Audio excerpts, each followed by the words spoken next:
Om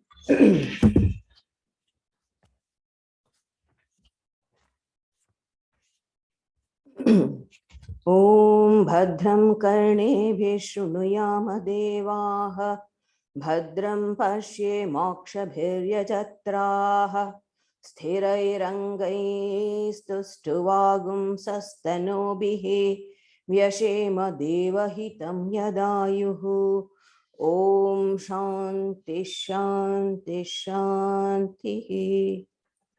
Om, may we, O gods, hear with our ears what is auspicious. May we, O worshipful gods, see with our eyes what is good. May we, strong in limbs and body, sing your praises and enjoy the life allotted to us by Prajapati. Om, peace, peace, peace. In our last study, we saw the great householder Shaunaka going to the teacher Angiras and putting a very highly philosophical question. What is it by knowing which everything else can be known? To that, instead of giving a direct answer, this is one. This is if you know this, you will know everything. Instead of giving a direct answer, the teacher says that there are two types of knowledge, lower and higher. And he enumerates all the lower knowledge, which are both sacred and secular. Even Vedas themselves fall into lower knowledge. Then you can imagine how much of importance is given to the letter of this scriptures.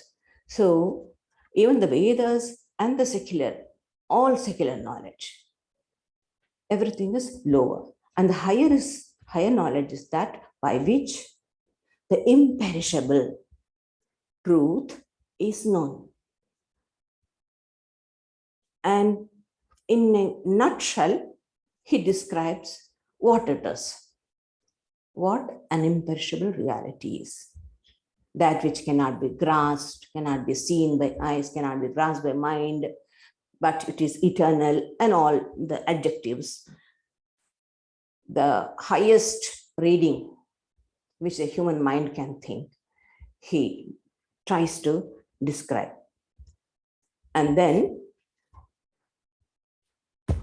in the 9th mantra, the evolution, the stages, successive stages in the evolution of the universe is being enumerated. Tapasa. The verse goes, the mantra goes, sorry. Tapasa chiyate brahma tato annam abhijayate annat prano manah satyam loka karmasu chamritam. Brahman expands by means of austerities, and from it, primal matter is produced. From matter, prana. From prana, mind. From mind, the elements. From the elements, the world. Thence works, and from the works, their immortal results, fruits, whatever it might be. So tapas means austerity.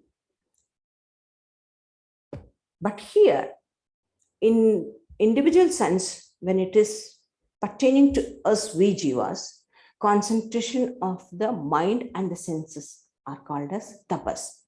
That is from the point of the selfhood, jiva. When we want to do tapas, what we do? We concentrate all the energies of the mind and the energies of the senses. Instead of allowing the sense to grow out, we bring in within. That in itself is a great effort. So that is the interpretation from the standpoint of the jivas. But here, from the standpoint of Brahman, it is said. So tapasa chiyate brahma. Tapas means intense thinking, which precedes any creative activity. Like if a sculptor sees a rock, he can imagine what he wants to carve out of it. That imagination is already he is seeing what he has to do in it. So this intense thinking is what is called as tapas of Brahman. Because Brahman doesn't have a mind. Mind falls into the categories of Prakriti. This is trying to bring what cannot be come under concepts.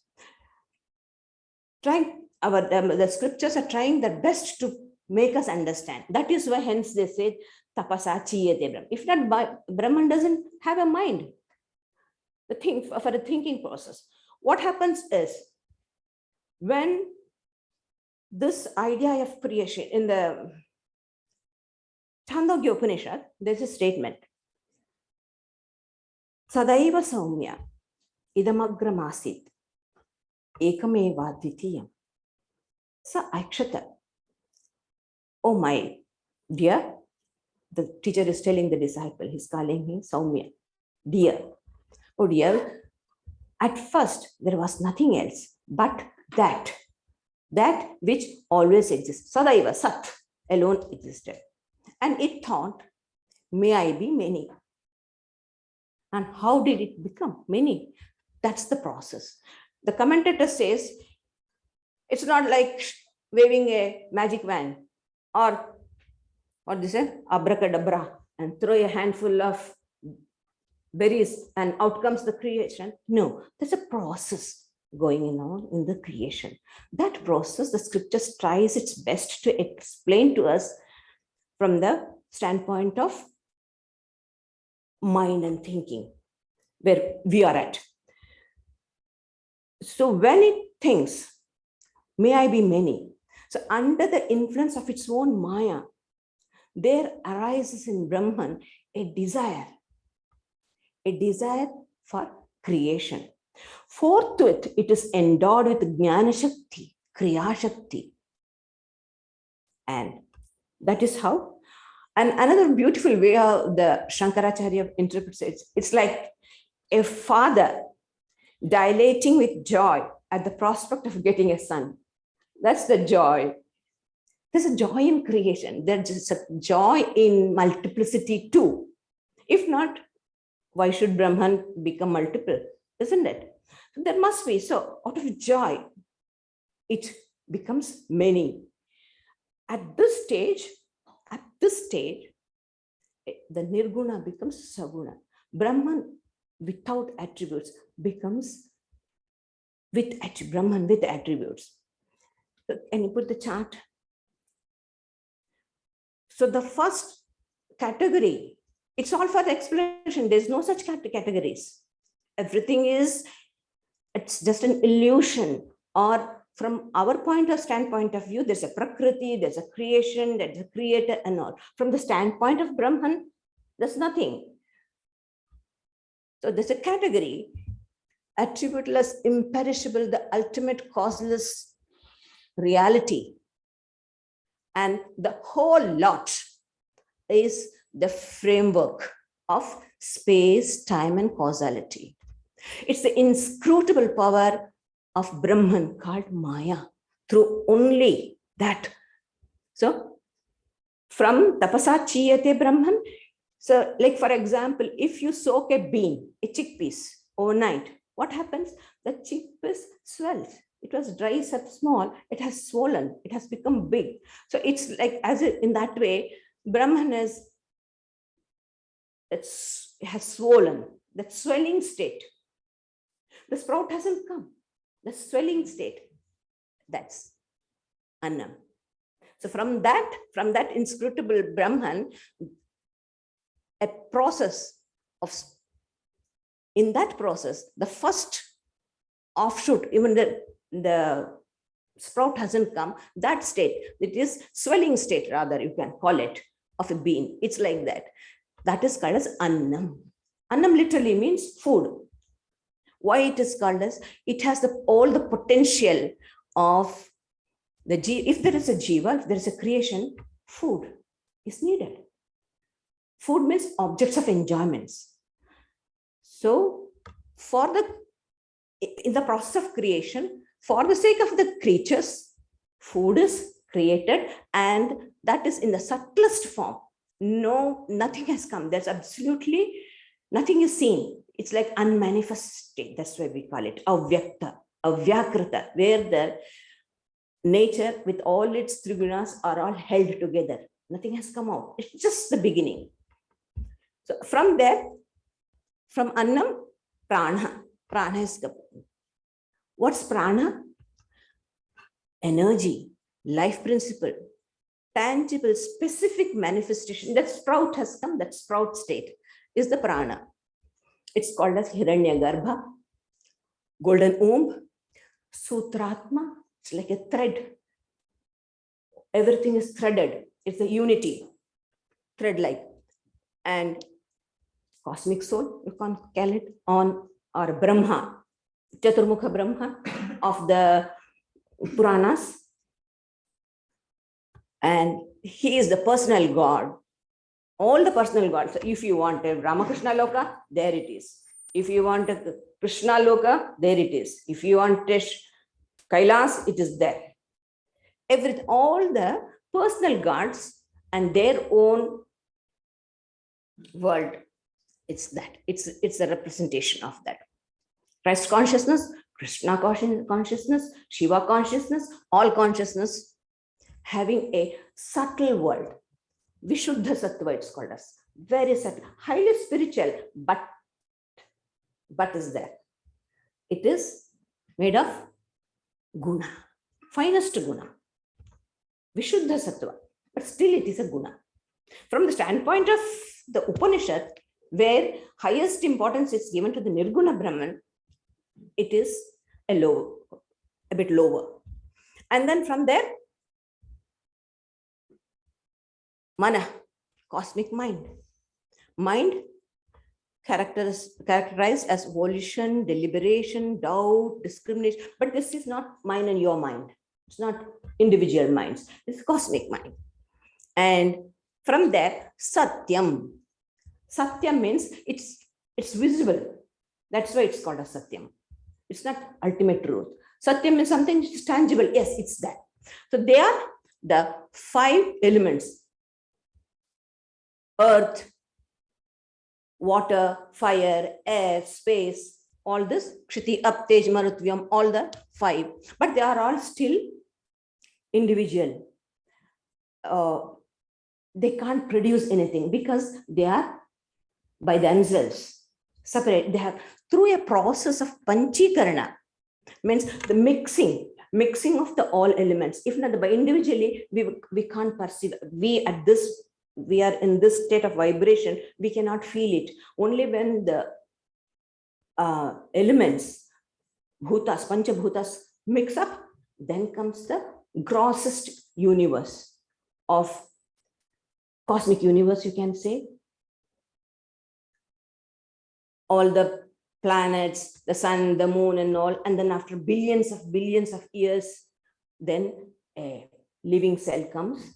So that before that stage, this is. So they, through a process of, what is that process? That process is called as these. See, space. Half of it will be space.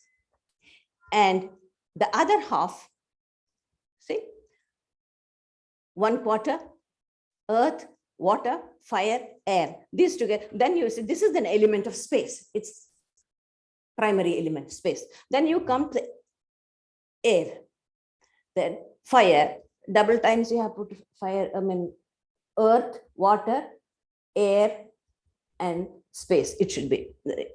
And then here again you see fire. One element goes, air comes up. Then fire is half. 1/2 of is the fire, then the earth, water, space, air. Then water has, we know, earth, air. What's R? From where did R come? F. It should be F. Sorry, yesterday I should have seen it. I'm very sorry for it. Fire and space. And then here earth. Earth has water, air, fire, space. So this is how you get an idea. It's not a very big thing.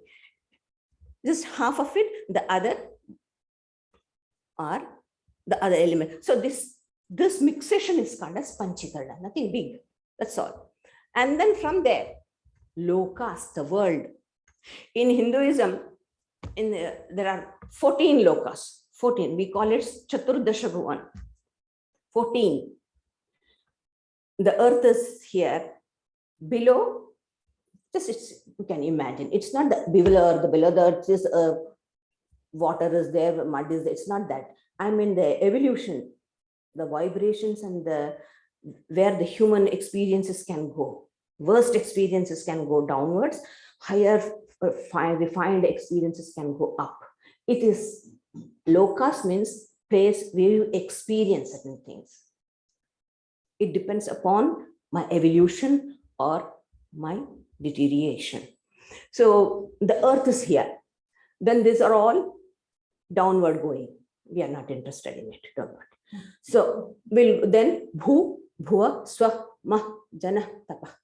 It goes. And the last tapa is the one where we have this cosmic soul Brahma, the personal gods of different religions represent. That is Satyaloka.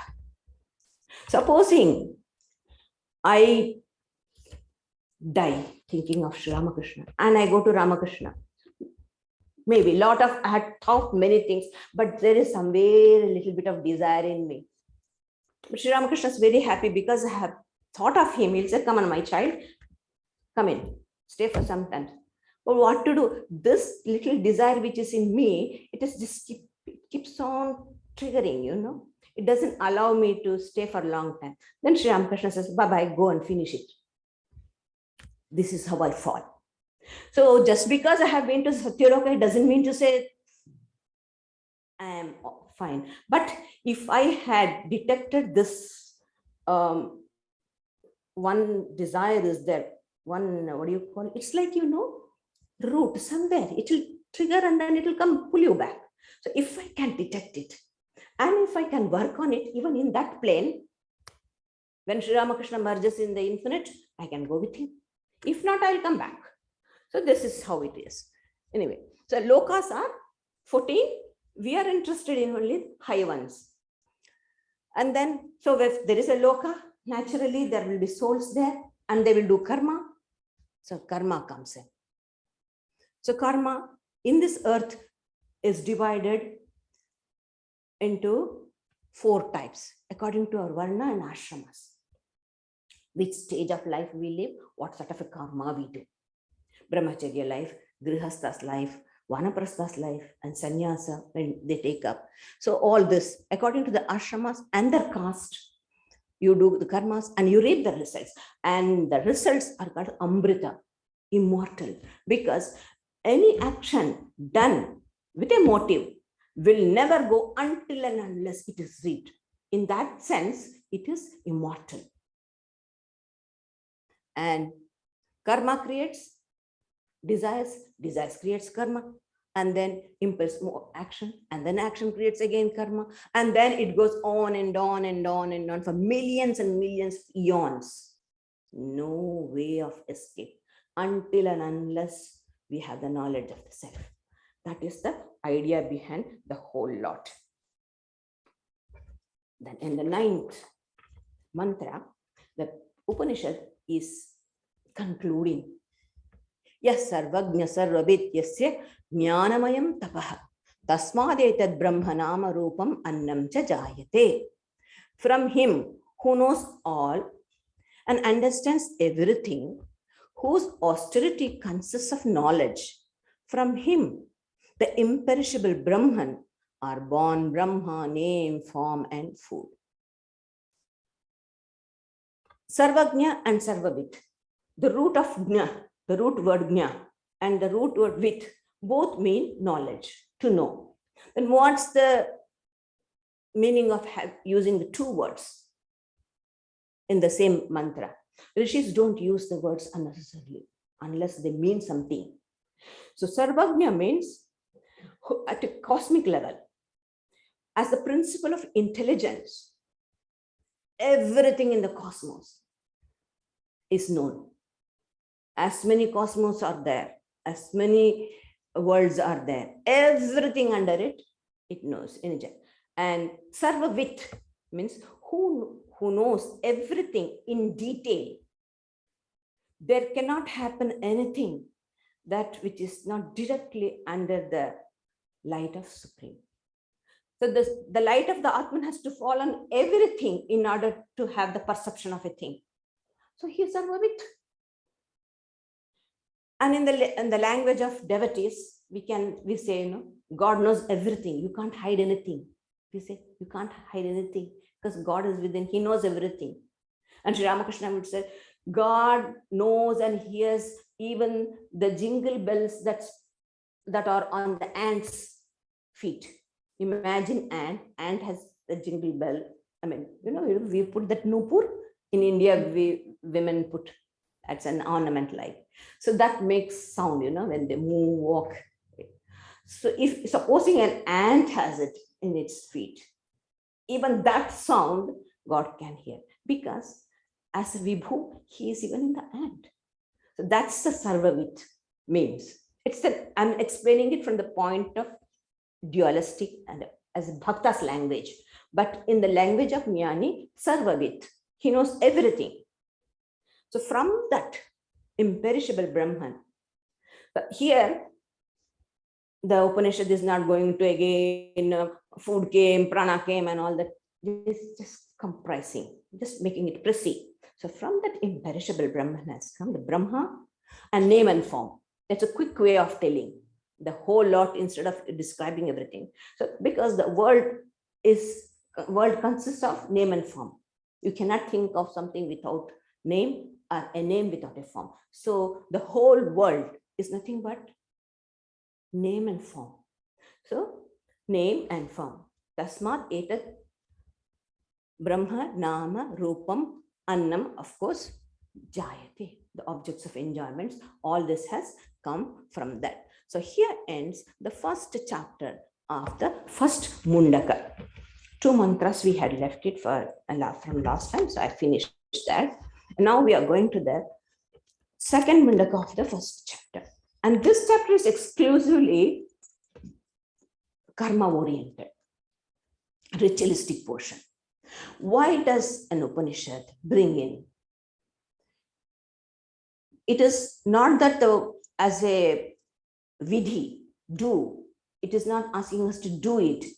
It is asking us to see, understand, analyze. And if you feel the need, do it. If not, ignore. And not only that, it teases the person who wants, having got a human birth, having got the capacity to discriminate, to discern, having got the idea of Vedanta, still you cling to rituals and matter. The Upanishads laughs, teases them as balha, mudha, pramodha, utter foolishness. Prakishta rupena mudha, not just mudha, not just food, idiot. So that's the only language the Upanishad use. That's the only abusive language. When Upanishad says balha, child, mudha, fool, that means they're really, really meaning something. It's foolish.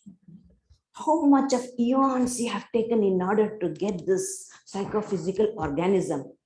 Even in that, how many times you have gone through to enjoy the senses? Because you had the semblance and the smell of the older creation, older species, finished. Now rise to reason, from reason to intuition. Why be always an instinctive level? Having got the capacity to raise to intuition, you still linger on to your instinct. It's a shame. That's what the Upanishad is telling us. So we saw that the Rishi told lower knowledge. So lower knowledge, what does the lower knowledge lead to? We do perceive lower knowledge, yes. May not be upon the Karma Kanda of the Vedas, but our secular world, we are very particular about it. And we need it for the Jivan Yatra, what we say, for the life to go through, we need an education, we need occupation, all that is needed. Hence, secular knowledge is necessary. But it has its limitation. And we should be aware of the limitation. And then make best use of the knowledge and proceed to higher knowledge. Because the very purpose of your coming is for that, not for anything else. However, you may say, no, we are here for enjoyment. At some point, we understand how foolish of us to think that. Its time is gone. So, for those who have got the knowledge, have at least the intellectual conception, the Upanishad is trying to caution them. That's the purpose of this chapter. And what's the result of the lower knowledge? Is world, relative existence, characterized of what? Multiplicity of actions, instruments of action, result of action. It is without beginning and end, moves on uninterrupted, just like the current of a stream. And those who identify with themselves with that are subject to suffering. We know it. Little enjoyment what we get. It's just like Sri Ramakrishna says, hot pan on it, if you just sprinkle water, how long it's a chuck, just dries up. So that's the way. That's all. But that much only is our thinking. No foresight.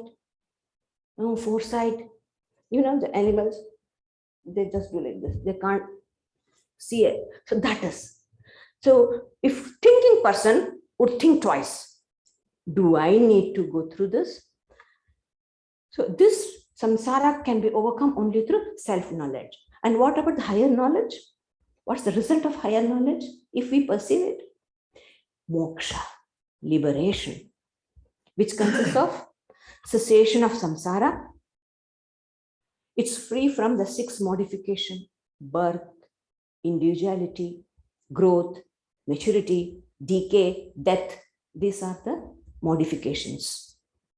And then it's not just negative, not the cessation of sorrows or freedom from this modification, but something positive. What is it? Experience of fearlessness and purity, blessedness, characterized by the realization of the self, supreme joy and non-dual experience, peace. Satyam, Jnanam, Anantam, Shantam, these are the words used. So just a bit of, I'll try to club the whole lot in, and then because 1 to 9 is completely dealing with the ritualistic mantras, which has no meaning for us. So the Vedas are divided into 2 portions, the Karma Kanda and the Jnana Kanda. That is the work portion, the ritualistic portion, and the knowledge portion or the philosophical portion. And we know the human society is a graded organization, and the Vedas do recognize it, and it caters to the needs of the people who are in different stages of evolution. It is keenly aware of the human desires and its aspirations. Hence, like a caring mother who provides the needs and desires of the children, and at the same time cautions them not to indulge too much in it, but try to go forward in the pursuit of highest good. And in the work portion, it deals with the mantras and the rituals. There are a lot of rituals, and all rituals are not that you're going to go to a Swarga way and then have a cocktail party. No. There is an evolution. Even you see, who of us can enjoy a large quantity of food like a pig? None of us. So pig's enjoyment is only in the food. But we have higher enjoyment, isn't it? In the same way, this Swarga is also like that. The gradation of the enjoyment depends upon the sublimity and the refinedness of the joy. And whatever it be, the highest is the Satyaloka, the Brahma Loka, what I said. In order to perform that, see, even in this world, when we have to have a very good life, enjoy, how much we have to work, how much studies. I see these doctors, such big men still studying. Because specialization, after 30, 35 years have gone only in specialization. When are you going to enjoy the life? The youth is already finished. And by the time you come, the first knock is already there. Because after 40, everyone starts visiting us. The eyes, the knees, the hip, and what enjoyment are you going to do it? So if that is about us, what to speak of that? We don't get anything without deserving. Hard struggle, so much of effort has to be done. And how do we evaluate the joy? How long it stays with us. The more it stays, the time, duration, that is how the gradation of the joy, enjoyments are analyzed. If it is ordinary Swarga, you might do some rituals and then you go, and then Kshine Punya Marte Lokam Vishanti, as Sri Krishna says, immediately as it is finished, come back. But what happens is, it's not only that you have come back, or better, instead of saying you, I better say me. So not only that, I went and enjoyed the work, and I've been thrown out because my stock of enjoyment is, or my bank account is over. I have to come back. Like how Ajay Pranamataji always used to say, go to Gold Coast, you can't stay for a long time, you have to come back, start working. You can't stay for a long time in those places, tourist places. You have to come back. So you go on a tour to Swarga and you have to come back as soon as your punya is over, merit is over.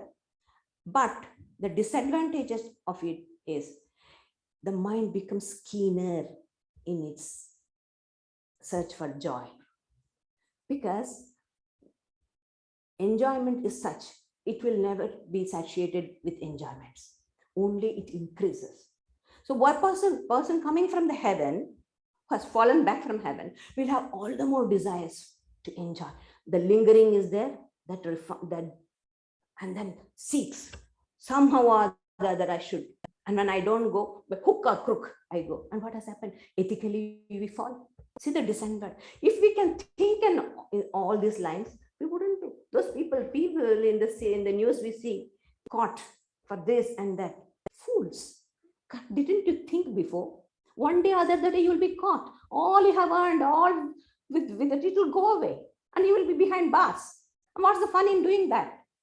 This much of thinking, if they had applied, how good it had been. Anyway, that's how the world goes. And so, and another thing about this rituals are, it has to be very perfect. To the script you have to maintain. Any deviation from it, not only you won't get the results of the action, it will have a demerit. It will have a wrong consequence, a very bad consequence. In the scriptures, he says, 7 generations of yours will be destroyed. If you do it and if you succeed, 7 generations will reap it. That's true. But you go wrong, 7 generations, 3 up, 3 down in between you. It means your son, your grandson, your great-grandson, your father, your grandfather, great-grandfather, up and down, 7 generations. So a thinking person will, and so much of effort, so many people are needed. With all that, after doing that, goodness, is it really worth? This idea comes. So the last one mantra, I will put it, Ishtapurtam. And it's a technical term. Because other things I've spent a long time in talking about this rituals. Further, I don't want to go in. Anyway, I am not very, very keen about it. So I just ignored those. See, Ishtapurtam manyamana varishtham nanyashreyo vedayante pramudha nakasya prishtete sukrutena bhutvimam lokam hinataram va vishanti.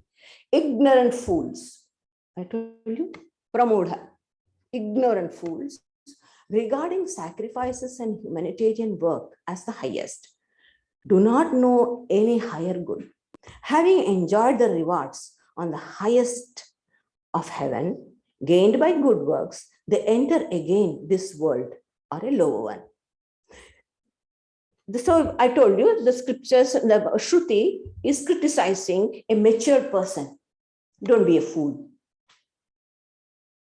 And there's another type of people, the Ishta Purtam. Ishta means sacrificial worships. See, these sacrificial sacrifices may not have any meaning for us in this modern generation, but the, what do you call, the idea is still there. People go to temple, something happens, they go and bribe God. Do something wrong, immediately go and then bribe God. Or my son has to pass in this, go and give special puja. What does that all mean? It's like that. People, Holy Mother used to say, she used to tell in Bengali, Shosha means cucumber. Sholo means 16. She said, Ekta shosha diye sholota kamana judiye deয়. Means they give one cucumber to God and they tie 16 desires to it and offer it to God. So that all these things, yes. See, this idea of doing a ritual with desire, kama. See, it's coming from those age. That is still that. The ritual might have differed. They had, those days, they had a simple fire called as Agnihotra, it's called as. When a person is married, they take the fire from the ancestral fire from there, and the new home, the wedded couple, they install that fire in their shrine, and that is tended every day. They see that it is not put off, and they offer the prayers. That was the simple ritual they had in Vedic period. Actually, temples and things came after Buddhism. We think idol worship, this worship, that is bad. But idol worship temples came in India after Buddhism. With the Buddha's statues coming everywhere, so the idea came. And of course, the dualistic worship and the bhakti movement started, with that it came. So the fire worship, along with that, the Upanishads are very clever. The Vedas are clever. Human beings are very stingy, you know. So to extract from them, they say, if you do only the sacrifices, no. Along with that, you have to do philanthropic activities. Those days, it was like digging wells, planting trees in their side, alms house, resting house. All these were called as philanthropic activities. So this has to be done. Some, and feeding the poor, this type of, because humans don't spend money. It's a hard-earned dollar. Don't feel like sharing. So this is human nature. It's in that. But the Vedas know how to extract it. The nature knows how to make your hand open. So that is why Ishta and Purtam, both are, those two are. And Purtam, you know, all the work what we do, even now also, people do so many things. There are three reasons, at least to our understanding. One is that I keep a name and go. My name will be there. I have been born, I should make a name. That's an idea. Good. Another is guilt, sense of guilt.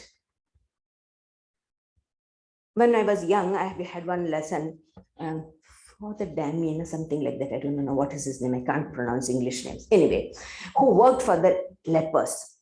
I was so fascinated when I was how much he did. And finally, he himself got leprosy and he died so much. It was so nice to, I always used to read that book, and I had made him an ideal also.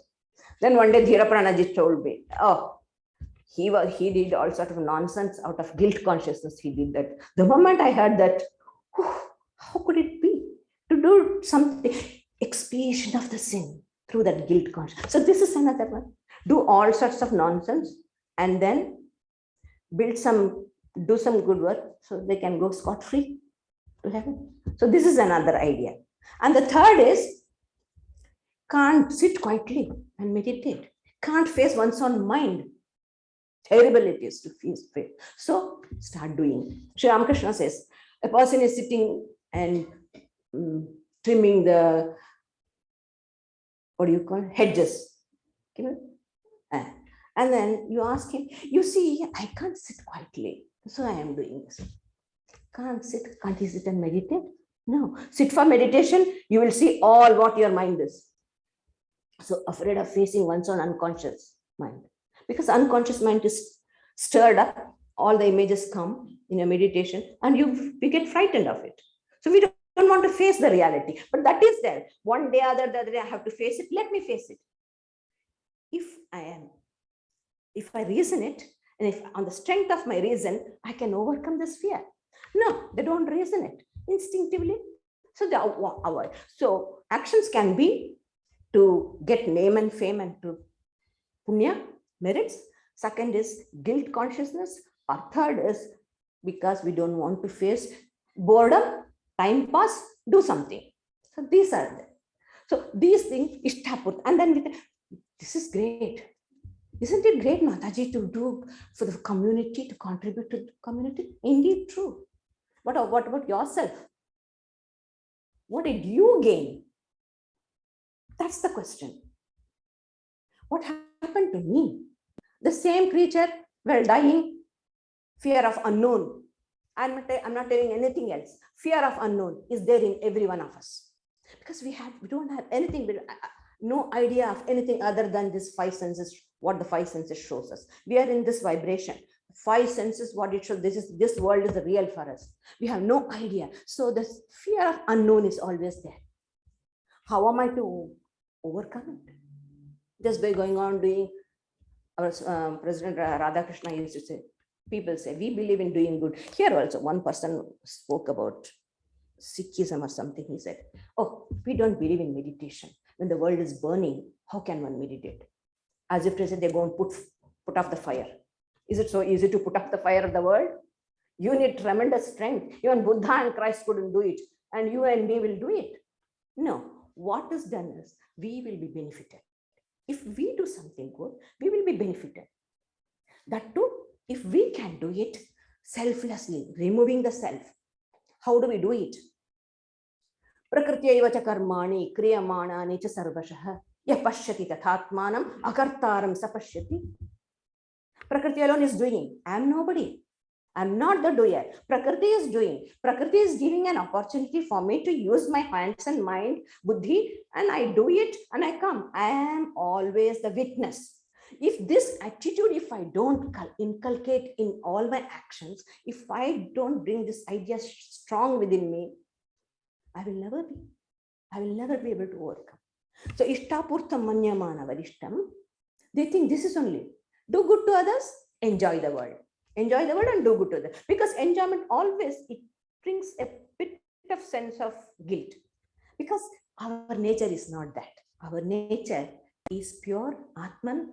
Even while enjoying, I have never seen any human being enjoying it to the heart's content in its senses. A feeling of guilt will be always there. So instead to overcome that, do good to others. We do a lot. We contribute to the community. They might be doing, I'm not discouraging them. I'm not talking in any negative way, but understand the truth. If we can, after getting all the Upanishadic knowledge, still linger on to them, what's the use? So they do not know anything else higher than that. So if after enjoyment, they may come to this world, or they may go to lower. Lower, why? Because every what do you call birth or manifestation is, we are bringing a package. A package is given to us. This is called as Pravrajika karma. With my self knowledge, if I don't burn all the other stores I have got in my store, in my pantry, there are bags and bags and bags are there. If I don't burn them, with that self knowledge will not allow me to make future karmas, because I know that I am akarta, non-doer. I am the infinite Atman. There's no action for me. In infinity, there's no movement. Action means movement. If I am one infinite existence, there's no action to me. I'm akarta. And then, so I will not bring a new karma. Okay. But I will be spending this life, whatever I have done, I can't do anything. I have to work. I have to finish this package. I have opened it. I have to finish it. Whatever it is, whether bitter or taste, sweet, whatever it is, I'll have to finish. I can't throw it. I can't burn it. But I have burnt all that. But a person who goes to the highest heaven also and comes back, what happens is we do not know what is there in those packages. That package might have a worst manifestation. So I might have to go to a lower. That is meant. That is what is meant by goes to a lower one. The next packet might be, I may be a slug, a snail. Go back. So be careful. When you have got the psychophysical organism, you use it. That is what Upanishad is telling us. And then, so sensitive person, thinking person, he says, oh no. Tapashraddheye upavasantyaranye shanta vidhamso bhaikshcharyam charantah suryadvarena viraja prayanti yatra amrita sa purusho havyayatma. But those wise one of tranquil minds who live in the forest on alms, practicing penances appropriate to their stations of life and contemplating such deities as Hiranyagarbha, depart freed from impurities by the path of sun to the place where that immortal person dwells, whose nature is imperishable. This imperishable is not the ultimate imperishable. This is relatively imperishable. Because it's for long duration you can stay in Brahmaloka. For a long eons you can stay. So that is why it is relatively imperishable. And now we are not going to forest. How does it apply to us? So we don't go to forest. We go to a retired village for less of our commitments, outgoing tendencies. There are people who want to increase their work, more work, and then stress, strain, diabetes, putting on weight, no time. Look at the face, you can all the tiredness in the face. Why? If you hadn't known anything about it, well, understandable. Having known everything, why do you go into that? Because doesn't want to sit quietly, doesn't want to think. Action. Karma, river of karma. And so this person who has thoughtful person, yes, whatever is necessary for my life, smooth, peaceful life I can lead, yes, go and contemplate. You don't have to go to forest, go to a village, stay there and quietly, because there are so many things which we don't need. You see, at home, there are so many things we don't need. Accumulating. But actually we don't need it. And we have paid, we have worked. No dollar comes, nothing comes without money. And not a single cent people will give you. I have hard-earned money, it is. Why? So, simple living. There, here in the Vedic age, is to beg. So we will have a simple living. And here, they may be doing ritualistic worship. We will have prayers for the purification of them. Because the Atman, the pure Atman is in, we will direct our thought and mind and intellect towards the Atman. The more we get it pure. Even if there are some dross in it, doesn't matter. Then we will go to that sphere, higher sphere, where we can be at peace. And from there, if we can work on ourselves, we can go along with the impression, this Brahma, when the cosmic soul merges in the infinite, along with that we can merge. If our desire is very short, we come back again, work out, go through the evolution. We work towards it. So the next.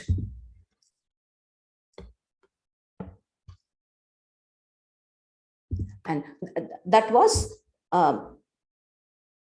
that thing is the one which I told you now. So going from there, when the Brahma merges in the ultimate, you get liberated. That is called Krama Mukti, gradual liberation. We have read this even in the Katha Upanishad, how the self-knowledge is the clarity of the knowledge in this psychophysical organism, clarity of the knowledge in the Gandharva Loka, like that we read. So that was about it. And now here, Pariksha Lokan, Karmachitan, Brahmano, Nirveda Maya Nyastagata Kritena, Tad Vijnanartham Sa Gurumeva Vigachat Samitpani Shrotriyam Brahmanishtam. Pariksha Lokan, having examined, this is a person with reason who can reason out what it is. So let a Brahmin, having Brahmin here, wise person. Here I have put it as it's Brahmana, it's written. Brahmana means a spiritual aspirant who is striving, not the one who is with the caste, according to the caste system, not that. So let him examine all these words that are gained through work. So you can understand so much of effort has to be done. This is the result. And is this worth attaining? Should I go for it? At the same time, see, the Vedas don't criticize that these are all wrong. These are all first, like how we modernists say, oh, useless, good for nothing. These are not. They don't say, because it is useful for somebody else. Those who because human society is a graded organization, there are souls behind. Like, for example, if a youth considers a childhood as a horrible state, is it okay? Or a old man thinks youth is a horrible curse on humanity, is it right? No, we all have passed through that. So a person who is having faith in this and does these rituals, we have no say, no criticism for them. Let them go through that. Only through experience they will learn. But if it doesn't have any meaning to me, we should be happy because we have outgrown that state. That stage we have outgrown. This is the only test that these things doesn't appeal to me. So I don't need them. So I can march on. So that is the only attitude. We will not criticize anyone. So in order to understand this, that the eternal can never be attained through non-eternal. All that is created has to go through that state called decomposition, degeneration, destruction. Anything, if a Satyaloka is made of pure Sattva, it is Sattva. It is fine matter. So one day or the other day it will go. Then again I will have to come. So any created thing can never get uncreated. Uncreated is eternal reality alone is uncreated. Everything else is created. So you can never get infinity through finite. Infinite can be attained only through infinite. So that is the meaning. So the eternal can never be attained through non-eternal or the finite. So when this understanding comes, then he goes to understand that eternal, to get that knowledge of the imperishable. He goes with fuel in hand. That is showing humility. Showing humility is humbleness, and another way is emptying all those preconceived ideas so that you can take in what the teacher is. If I am full of my own preconceived ideas, I am biased. I can never understand. So keep my mind free and go to the teacher with all humility. And who is the teacher is who is well versed in the Vedas, not a Pandit, but who knows the spirit of the scriptures, and go to him and ask him, and he will give the knowledge. The next, Tasmai sa vidwan upasannaya samyak prashanta chittaya shamanvitaya yenaksharam purusham veda satyam provacha tam tattvato brahma vidyam. To that pupil who has duly approached him, whose mind is completely serene and whose senses are controlled, the wise teacher should indeed rightly impart the knowledge of Brahman, through which one knows the immutable and the true Purusha. So that is the qualification in order to go to a teacher, we need to prepare ourselves.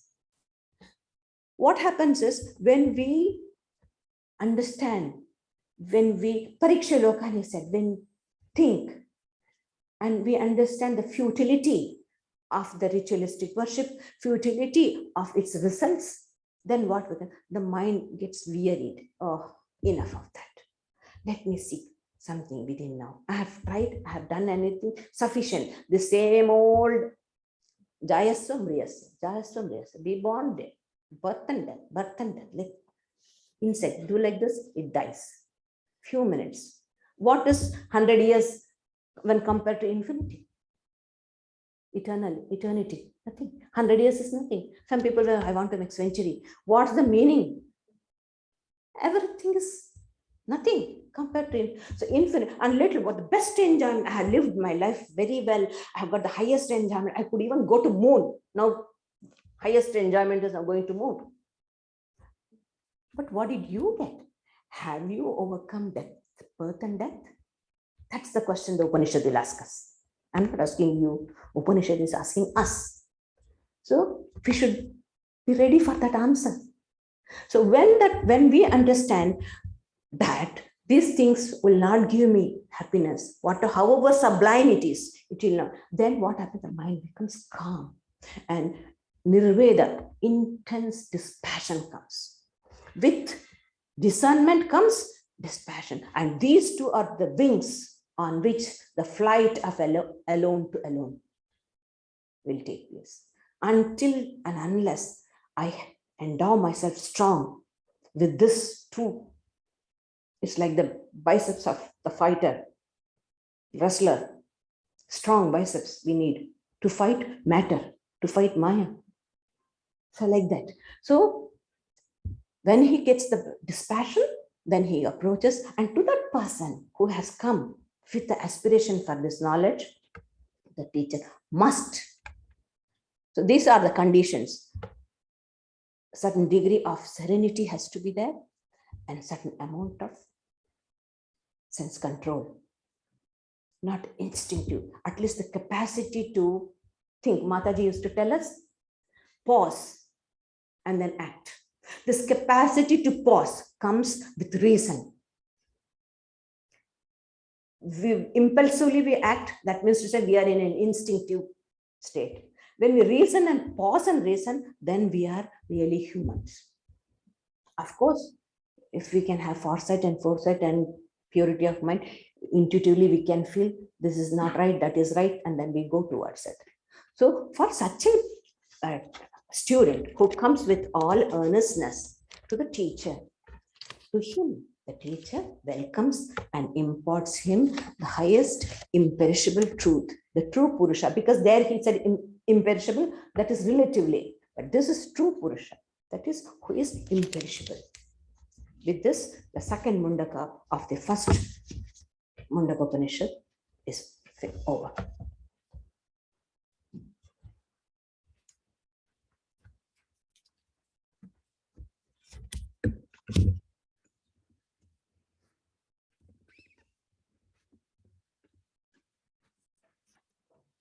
So there's now some time for questions and answers.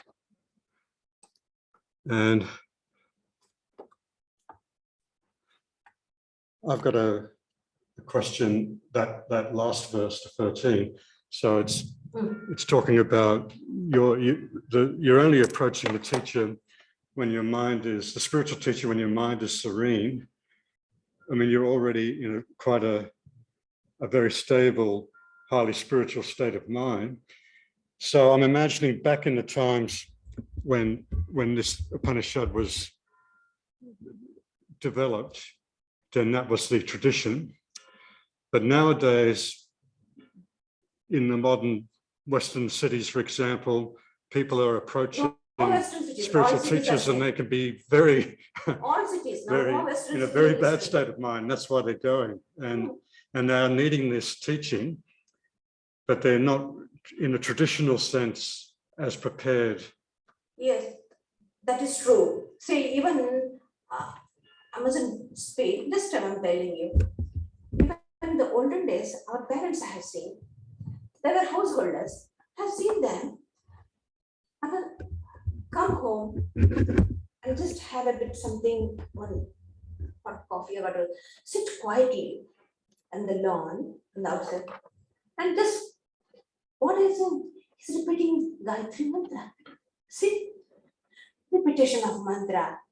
So they were not so outgoing. Those days that this TV, these things were not there.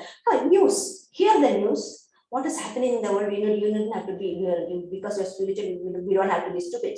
We need to have the knowledge, that's fine. But had enough time to go with him. Householders were like that. So they had a certain amount of serenity already. I have seen it. So that is how it was. But now you see, till 11 o'clock, 12 o'clock, people sit and see the TV. When will they get the serenity of the mind and seeing all night horrible films, all violent themes, and go with that mind? Violence goes deep into the unconscious, because the night is the time. What ideas you do to the mind, it goes deep, because we are going to sleep. We are going to an unconscious. The conscious mind is going into unconscious.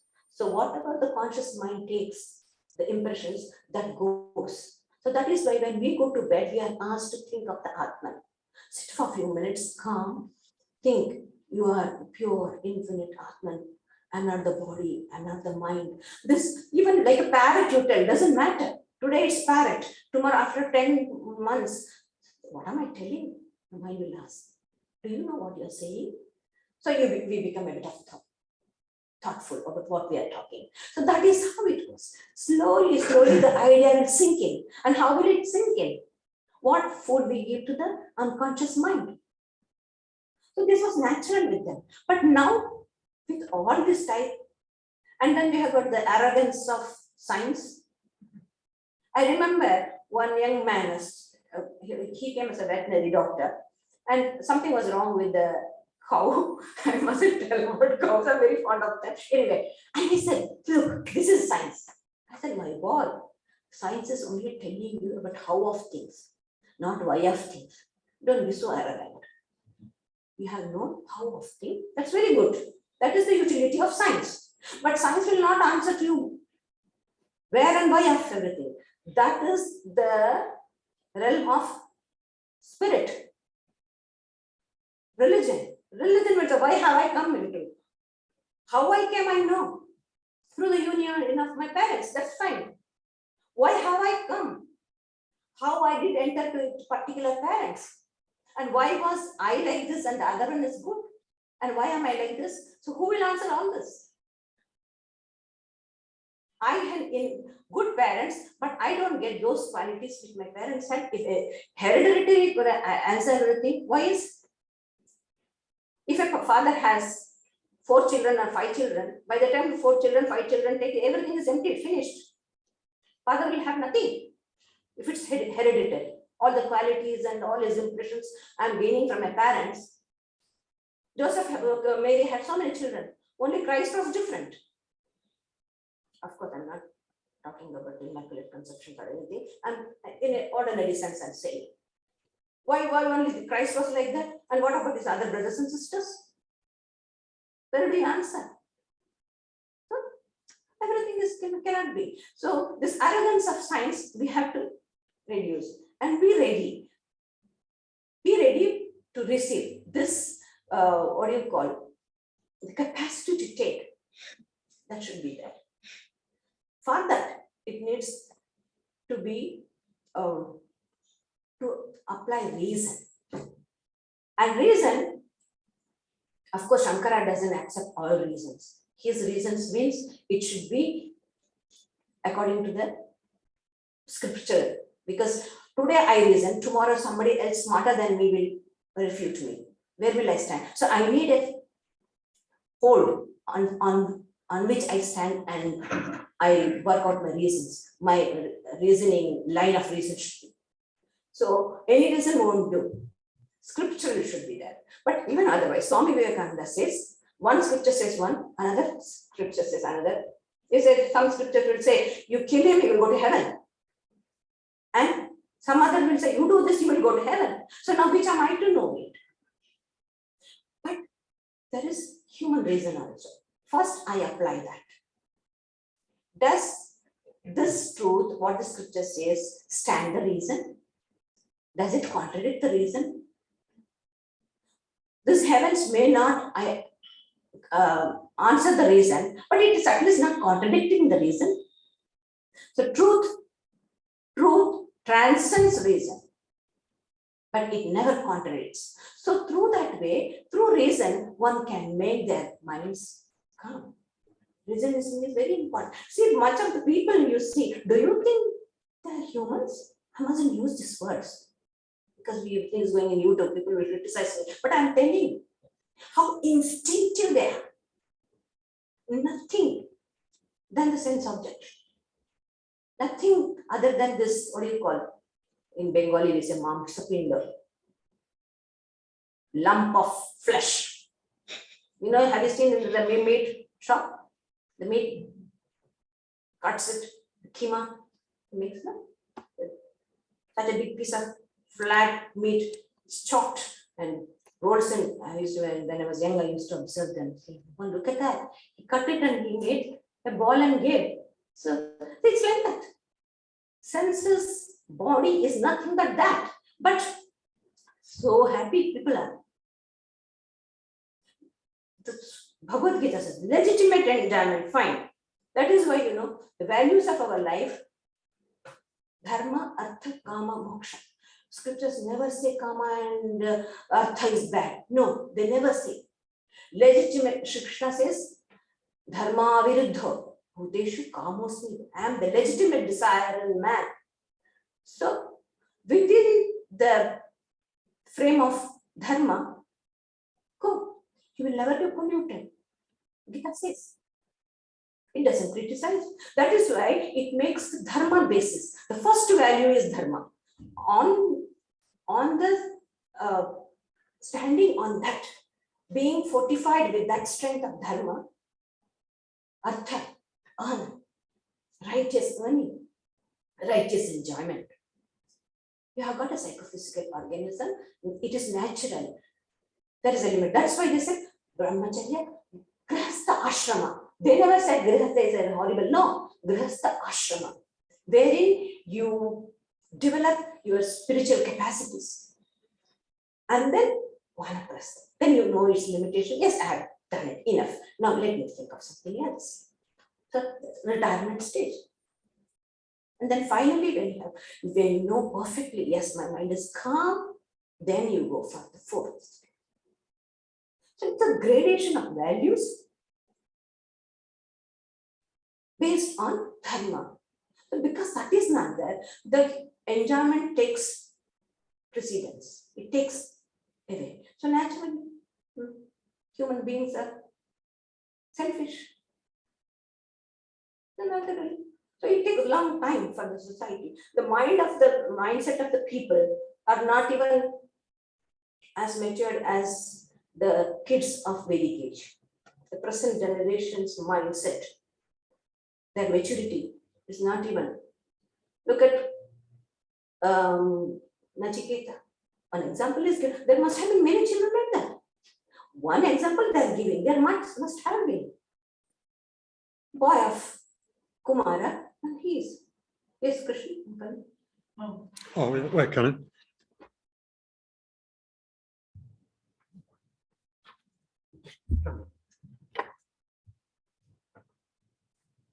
Sridharaprana, your talk early on, you mentioned that the most ideal form of doing anything in life was to have a sense of detachment or not, I can't remember the exact words that you used, but essentially not having any expectations for what you do. Under those, on a practical level, on a day-to-day basis, how do you remind yourself of that? And can you provide an example or so that would help people to fulfill that ideal on a daily basis, or at least think of that? That comes from the conviction, the spiritual value first. And spiritual value, the conviction comes from our studies reasoning and practically applying.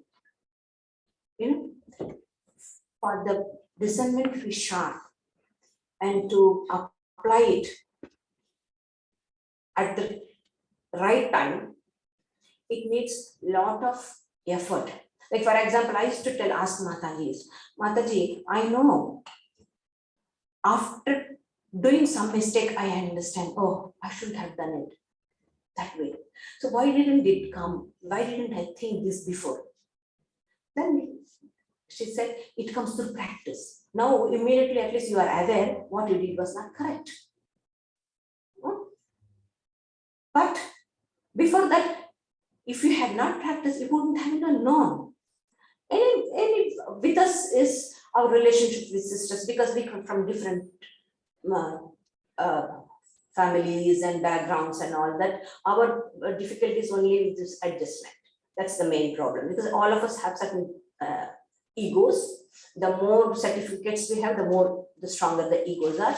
So this is the problem. So sometimes we might have given a rude answer, then afterwards we feel. So this comes, that discrimination comes, that type of thing comes through the practice. So many times when we do take up a certain project, we have put everything, all what is needed. Whatever it is needed, my time, my energies, my thinking, and so many people have contributed to it, and so many have sacrificed for that, all that. In spite of it, I didn't get the right result. I couldn't get it. And it's really heartbreaking. It is not so easy as how we tell, oh no, that is how it is, you have to accept it. No, it's very hard to accept.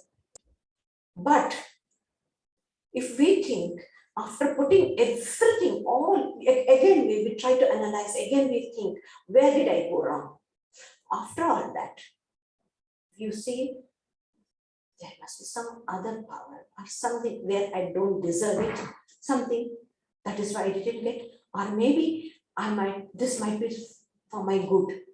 So that sort of consolation, I'm not saying just to console myself. That comes if I'm truly spiritual and my convictions are true, then I get it. Naturally, my mind will become calm. Learning from Learning. That is the only way we can learn. Experience is the only way left for us. Until and unless we have intuitive power to foresee, that is not given to all of us, and it doesn't come just I ask, it won't come. It comes through experience. We learn. Because I might not be able to give you a very accurate answer because I am a cloistered nun. My world is very small. So, true. I'm just at home, and my contact with the world is only through 7 News at 6 o'clock. And I don't go to read much newspaper. That's another thing. So you will have to be satisfied with my way. But if you have this spiritual conviction, I'm not saying an experience or anything. This conviction in itself is a very big support for us, which will give us some sort of satisfaction. Yes, at least we won't go crazy. Not that we don't feel the pinch, we'll certainly feel. If it would have been good, I would have been happy if it would have been otherwise. But then, yes, I accept. Yes, doctor. Just now you said about Buddhism, that statue puja and temples came after the Buddhism. So before that, when the Rama and Krishna Avtara, that time no statue worship was there? Vedic age is further than that. Sorry? Vedic age is even, it is pre-Puranic, even before Rama and Krishna was. Because Rama and Krishna themselves read Upanishads. You will see in the Sri Krishna is quoting all the Upanishads in the Bhagavad Gita. You will get verbatim. He quotes the Upanishad, especially from the Katha Upanishad. There are not temples there. Temples were there. Mainly it was fire worship. It's the Agnihotra, it is called as Agnihotra, that is fire worship. What they would do is, that's what I told you, when they are married, the householder, the Grahastha, is expected to keep a fire. They have to tend that fire. So that is how the Homa and Yajnas and all came. So morning and evenings. In this Upanishad is there, how many type of yajnas they have to be done. There are so many yajnas in that.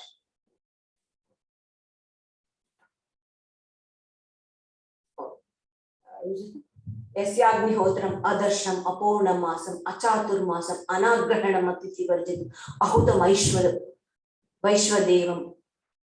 So Vaishwadeva sacrifice.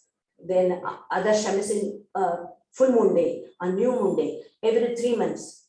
That is, you have got the 3 rainy months and according to 3 months. So the varieties, different type of, and all is tending that fire. And that fire has to be always kept. And the funeral of the Grihastha will be done with that fire.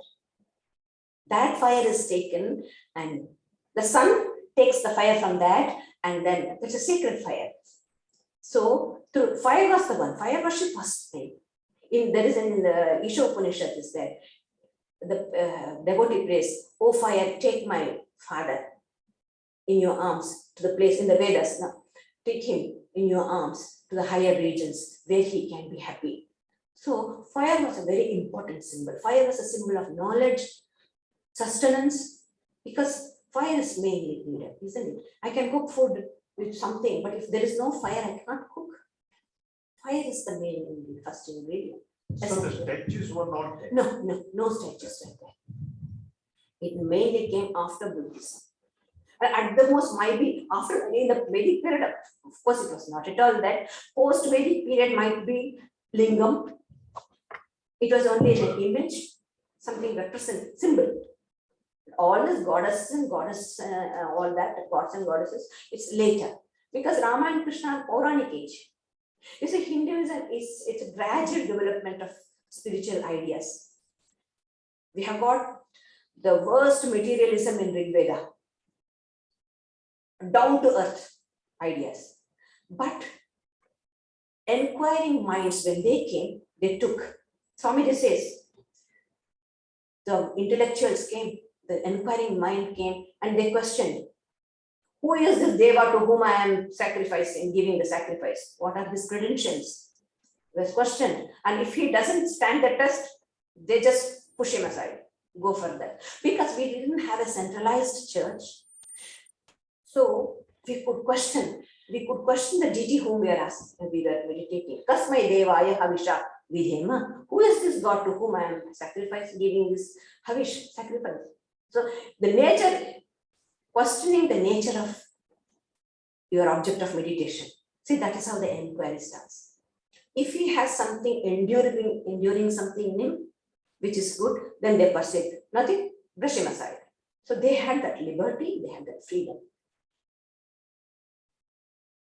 Before the temple came into existence, the idea of pilgrimage was there, Mataji, and maybe that place where some holy person meditated, and maybe it is marked by a tree. So that becomes the symbol. Even the tree also is not necessary. Or a stone. Even a tree is not necessary. Even the very person becomes. We say, Tirthi Kurvanti Tirthani. A place becomes Tirtha because of that person, not for anything. Now we go to Dakshineshwar. We go to Sri Ramakrishna's room. Why? There is that saturated ideas are there. If you open yourself, but you have to open yourself for it. Unless and I switch on the radio and tune it to a particular station, I will not catch the vibrations of those. So I need to have, subjective is very, very important. Even to go to the Guru, subjective evolution should be there, certain amount, certain degree of evolution has to be there. So if I go to Ramakrishna, like for example, somebody had come from Bangalore, known person. So I took the person to Dakshineshwar temple, Belur Math, and other places. And that person asked me, when I took the person to another place, is the same gods there? said, yes, because it is all related with Sri Ramakrishna. So I thought this person is a devotee, and I was taking, this is Balram Mandir, this is Holy Mother's place. Is the same gods there? I said, yeah, yes. Oh, I've seen that's enough. But that person doesn't understand the significance of it. So she wanted to see various type of gods and goddesses. That is not that. Wherever you go, but we know what is there in Balram's house, what is there in Mother's house, what is there in Kashipur. We know. We try to capture those vibrations. So that also, so individually it depends. So the tirthas, the idea of tirthas came from the holy people. It is the people. If I go to Ramana Maharshi's ashram, then Trivandamala, even now you can think, the person lived. That's important. That's the pilgrimage. Proper pilgrimage. We go to Kedar and other Kashi because so many great souls have come and contributed there. They have deposited their virtues and their merits there. So ordinary people like us, we go and with right attitude and with right open-mindedness, if we have attitude, we will be able to grasp and take those virtues. Those virtues are not what is going to give me something material. Purification of the mind, devotion to God, the mind becoming serene, the mind's capacity to discern things. All this will come when I go with right attitude to the pilgrimage. Because it's already two types of people go. Some go to contribute, some go to take it. Doesn't matter. Even taking person is also good. If the person can take only if he or she has attuned. That is why whenever before we go into any big pilgrimages, our Matajis are, have you sat for continuously 3 hours together at a time? Sit quietly, think of the place, where you are going, what it says. Then you will be able to enjoy it, feel them. So there are two types of people who go for pilgrimage, who go for touring, sightseeing. So they get it like that. We get what we take. Take a big vessel, we get lot. Take a small vessel, we get little. That's it. Okay. That's it.